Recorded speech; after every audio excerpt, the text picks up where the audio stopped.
Olá, tudo bem? Eu me chamo Cassiano Ricardo, sou acadêmico do curso de História pela Universidade Estadual de Roraima e a pedido da professora Érica do Vale, que está agora com um canal no YouTube, vou pegar aqui minha colinha, que senão eu vou esquecer, é a História das Histórias. Ela é professora da Rede Pública de Ensino aqui de Roraima, foi minha professora do ensino médio e me fez o convite para falar rapidamente com vocês, assim, em torno de 5 minutos, sobre o que é a malária. Partindo da bibliografia do professor médico Steven Cunha, que é a história da humanidade contada pelo vírus, tá? Então é algo bem simples, bem rápido, a gente não vai se aprofundar muito sobre o estudo da malária, né? Então, só para fazer uma introdução sobre a malária, existe na realidade 300 milhões de pessoas que são infectadas pela malária anualmente em todo o mundo, né? A malária ela é uma doença que está presente em 90 países. Esses países normalmente são países com clima tropical e subtropicais, que é o caso do Brasil, Índia, alguns países da Ásia, China, enfim. É uma doença que ela não está mais presente na América do Norte, nem na Europa, e por onde já causou muita morte no século XX na América do Norte e na Europa, né? Mas depois de muita luta contra a malária, conseguiram tirar isso de lá. É uma doença que mata mais de 3 mil crianças por dia, principalmente na África, mata mais do que a AIDS, né, e é algo bem preocupante. Esses países que sofrem mais com a malária, né, no Brasil, por exemplo, o nível de mortalidade não passa de 0,1%. Então, os países que mais matam em relação à malária são países pobres, né, que não oferecem muitas condições sanitárias e de saúde para a população. Então, essas pessoas que nascem, por exemplo, na África, já são fadadas a morrer por conta mesmo da política de saúde pública, enfim, que não é muito, que é bem precária. Falando agora um pouquinho do recorte histórico da malária a nível mundial, ela está presente em vários lugares do mundo, do globo terrestre. No Brasil, ela teve seus surtos ali no século XIX, no século XX, no contexto aqui no recorte da Amazônia, no contexto da extração do látex, da borracha.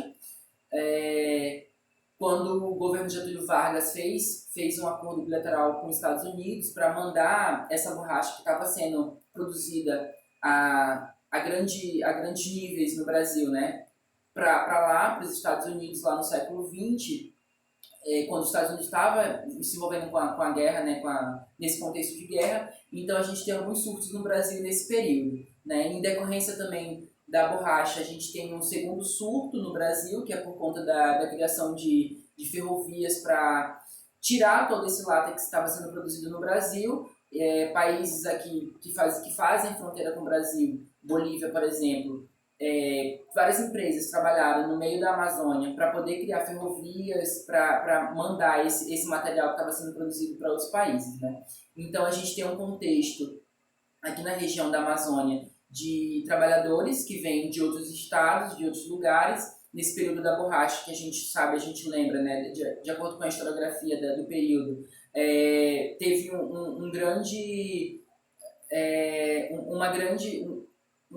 empreendimento do governo federal a fim de trazer pessoas do Nordeste. Aquelas pessoas estavam vivendo em situações precárias com a seca, não tinha comida, então o governo federal forneceu esse translado dessas pessoas aqui para a Amazônia para trabalhar.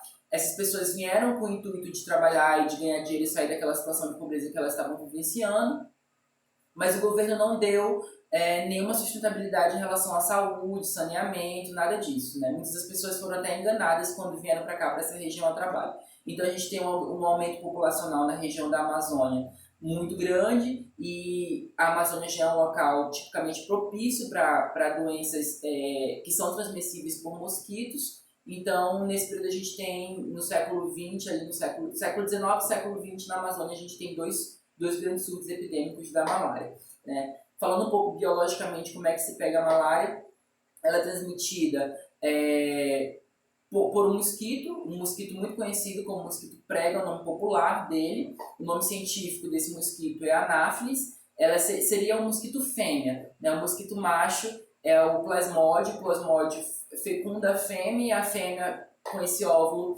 pica o ser humano e que transmite a malária, né? Não vou me prender muito a esses conceitos biológicos porque não é o meu campo de estudo, né? Então, tentei passar para vocês mais um pouco assim de forma razoável sobre o surto da malária no Brasil nesse período da borracha, que é onde a gente realmente consegue visualizar na historiografia e na bibliografia do Steven Cunha, que a gente consegue ver que teve dois grandes surtos na Amazônia. A malária esteve presente em todas as regiões do Brasil, né?